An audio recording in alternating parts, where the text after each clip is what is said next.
Well, throughout the day, we do a lot of actions. In terms of grammar, these actions are called verbs. Welcome back. Today I am going to explain you all about verbs. Verbs are mainly classified into two categories, finite verb and non-finite verb. Finite verb is the one which changes according to the tense and subject. ऐसा verb जो subject और tense के हिसाब से बदल जाता है, अपना रूप बदल लेता है, इसे आप finite verb बोलते हो. On the other side, non-finite verbs are remain unchanged in all the cases. They do not have any impact with the change of subject and tense. Subject अगर और tense को अगर आप बदल देते हो तो भी non-finite verbs remain unchanged रहता है. Let us see one by one. तो चलिए सबसे पहले आपको finite verb क्लियर करता हूँ. Well, finite verb is the one which changes according to the subject and tense of the verb. Finite verb आप उसे कहेंगे जो सब्जेक्ट और टेंस के हिसाब से जो क्रिया बदल जाती हो, जो वर्ब चेंज हो जाता है, उसे आप फाइनल वर्ब कहेंगे. Late us have a look at the example here. He rights stories. ये थर्ड पर्सन सिंगुलर नंबर मैंने सब्जेक्ट को लिया है, इसके साथ मैंने राइट्स यूज़ किया. ये आपके फाइनल वर्ब है. जैसे ही मैंने सब्जेक्ट को चेंज किया, दे राइट स्टोरीज, ये थर्ड पर्सन प्लूरल नंबर है. सब्जेक्ट को चेंज करने का मतलब है नंबर और पर्सन से. तो जैसे ही आप नंबर या पर्सन चेंज करते हैं तो ये वर्ब चेंज हो जाता है, तो उसे आप फाइनल वर्ब कहेंगे. They write stories. Take a look here. And in the very third sentence मैंने सब्जेक्ट को वही रखा है लेकिन टेंस को चेंज कर दिया. He is writing a story.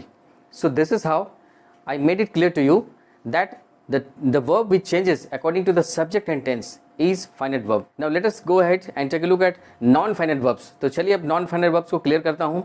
Well, let us have a look at non-finite verbs. Non-finite verbs are remain unchanged in all situations. Irrespective of the change takes place in subject or tense of the verb, these non-finite verbs are remain unchanged. किसी भी स्थिति में non-finite verbs बदलते नहीं हैं. देखिए अब ये non-finite verb तीन तरीके के हो सकते हैं, इन्फिनेटिव, जिरंड एंड पार्टिसिपल. अब जब इन्फिनेटिव की बात करें तो वर्ब 2 + V1, वर्ब के आगे 2 लगा के आप इन्फिनेटिव बनाते हो. नॉन फिनाइट वर्ब का जो फर्स्ट पार्ट है उसे बना सकते हो. But still there are sentences, there are certain words after which we do not use the word to, but still those words are non finite verbs infinitive. कुछ ऐसे sentence हैं, कुछ ऐसे वर्ड्स हैं जिसके पहले आप 2 नहीं लगाते फिर भी वो इन्फिनेटिव कहलाता है.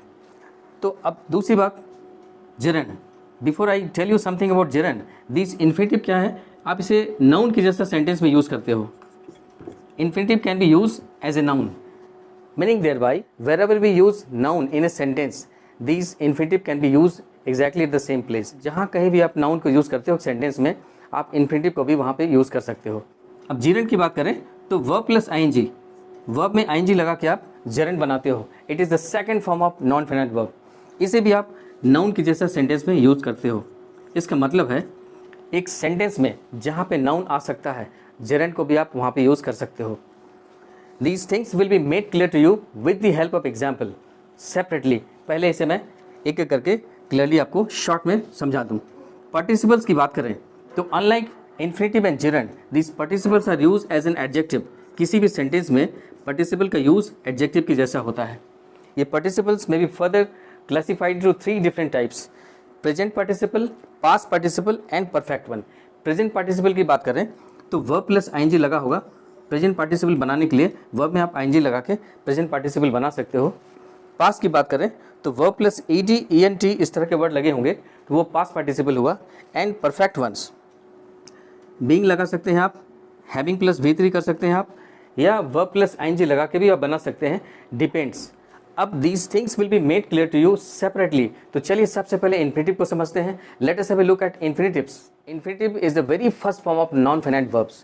Infinitive actually use करते हैं आप noun की जैसा. It can be used as a noun. Means what? Wherever the noun comes in a sentence, we can use infinitive there also. जहाँ कहीं भी आप नाउन यूज़ करते हो वहाँ पे इन्फिनेटिव आ सकता है. In fact as a subject use कर सकते हो आप, एज एन ऑब्जेक्ट यूज़ कर सकते हो. To walk is a good exercise. He wants to walk, जैसे मैंने यहाँ पे लिखा ही वॉन्ट्स टू वॉक. यहाँ पे ये आपके नॉन फिनाइट वर्ब हो गए, इन्फिनेटिव हो गए. अगर आप इसे पहले भी यूज़ करो, जैसे to walk is a good exercise, आप देख सकते हैं पहले आया है, ये नाउन की जगह पे आया है, इसीलिए इन्फिनेटिव है. This infinitive may be further classified to 2 different types, bare infinitives and the infinitive with 2. तो अब आपको देखना है कि जैसे मैंने एग्जाम्पल यहाँ पे लिखा he wants to go home, और दूसरे सेंटेंस में लिखा है दे लेट अस गो होम। आप देख सकते हैं कि यहाँ पे मैंने टू लगाया है और दूसरे वाले सेंटेंस में टू नहीं लगाया है। ना the question comes up in the exam, कैसे समझ में आएगा कि इन्फिनिटिव जो है ये विदाउट टू वाला है या विद टू वाला है।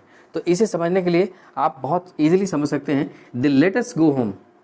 जब भी कभी कोई इन्फिनिटिव ऑब्जेक्ट के बाद आता है, ये सब्जेक्ट, ये वर्ब और ऑब्जेक्ट, अगर ऑब्जेक्ट के बाद कोई इन्फिनिटिव आता है तो उस पर टू नहीं लगाना चाहिए, इनफैक्ट टू नहीं लगता है।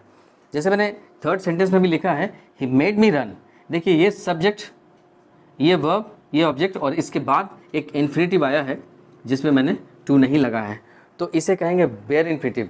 विदाउट टू वाले इन्फिनिटिव को आप बेयर इन्फिनिटिव कहेंगे। अगर आपको इतना सा पता चल जाए कि कहाँ पे टू नहीं लगाना है तो बाकी चीज़ें और क्लियर हो जाती है आसानी से। देखिए थर्ड सेंटेंस में शी शॉ मी रन, मैंने टू रन नहीं लिखा, इनफैक्ट ये भी पहले दो सेंटेंस के जैसा यूज़ किया हुआ है, शी शॉ मी रन, मतलब उसने मुझे दौड़ते हुए देखा।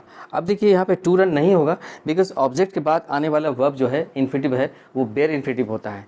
Now it is very clear कि जब भी किसी सेंटेंस में ऑब्जेक्ट के बाद अगर वर्ब आ रहा है, इन्फिनिटिव आ रहा है, तो वो बेयर इन्फिनिटिव होगा, वहाँ पे टू नहीं लगा होगा। इसके एप्लीकेशंस कहाँ हैं? इन्फिनिटिव को यूज़ करके आप सेंटेंस को ज्वाइन कर सकते हो। To join two different sentences, infinitive can be very useful. Now let us have a look at another type of non-finite verb, that is gerund. Well, take a look at gerund. Gerund is actually the second type of non-finite verbs. It can be used as a noun. Wherever noun comes in the sentence, gerund may appear there also. So take a look here. He likes walking. यहाँ पे मैंने use किया है as a object, ये noun के जैसा मैंने use किया है लेकिन यहाँ पे ऑब्जेक्ट प्लेस में है। अब आप सेकंड सेंटेंस को देखिए, walking is good for health, ये वॉकिंग ये सब्जेक्ट प्लेस में है, तो नाउन यहाँ पे ऑब्जेक्ट प्लेस में भी आया है और यहाँ पे सब्जेक्ट प्लेस में आया है।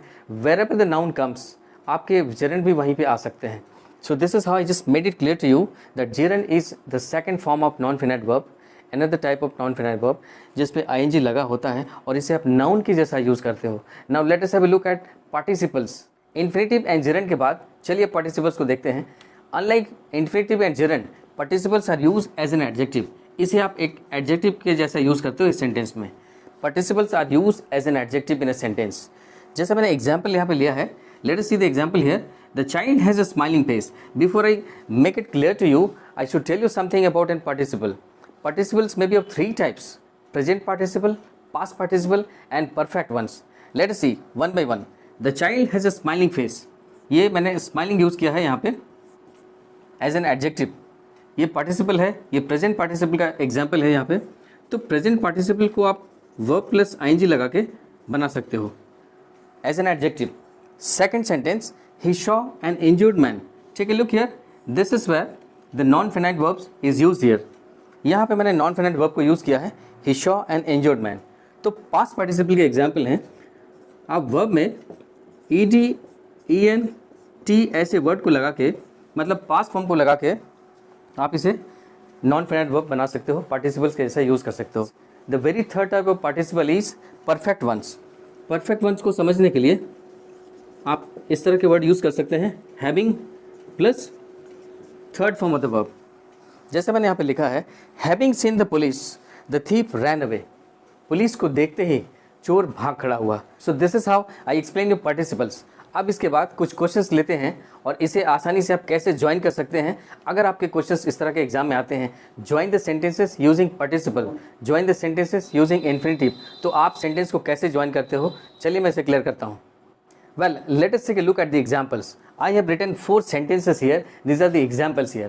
Now, if there is a question like how to combine the sentences using infinitive or gerund or participles, अगर आपके ऐसे क्वेश्चंस आते हैं कि इन्फिनिटिव को यूज़ करके आप सेंटेंस को कैसे ज्वाइन करते हो, तो चलिए इसे मैं दिखाता हूँ।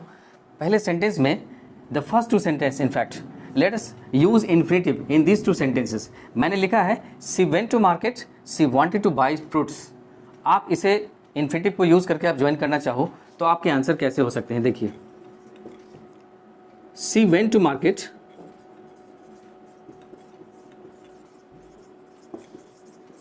To buy fruits. यहाँ पे सेकंड सेंटेंस में टू बाई है, इसे मैंने इन्फिनिटिव के जैसा यूज़ किया, तो इसके आंसर हो गए she went to market to buy fruits. ये मैंने ज्वाइन किया दो सेंटेंस को। अब दूसरे सेंटेंस को देखिए, he worked hard, he wanted to earn more money, वो बहुत मेहनत करता था, वो और पैसे कमाना चाहता था। इसे अगर आपको ज्वाइन करना हो using the word infinitive, infinitive को यूज़ करके अगर इसे ज्वाइन करना हो तो आप कैसे ज्वाइन करेंगे? Let us see the answer here.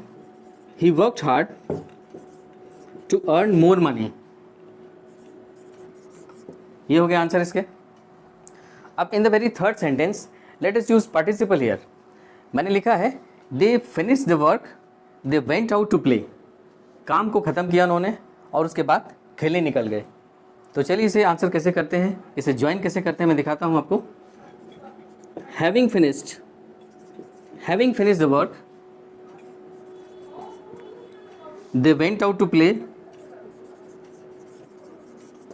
So this is how I have clubbed the sentence, the very third one. They finished the work, they went out to play. इसको मैंने ज्वाइन किया sentence को using participle, तो इसके answer हो गए having finish the work, they went out to play. Similarly the very fourth sentence, he saw a man, the man was injured. Well it seems to be a simple joining sentence using the participle. इसे बहुत आसानी से आप join कर सकते हो। तो चलिए इसके आंसर को देखते हैं।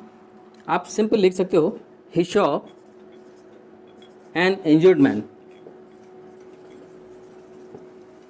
So this is how I explained you finite verb and non-finite verb. I'm very sure you must have enjoyed the video. If there is anything relating to this, please comment down. Don't forget to hit the like button and do subscribe to our channel DK English World. Thank you so much.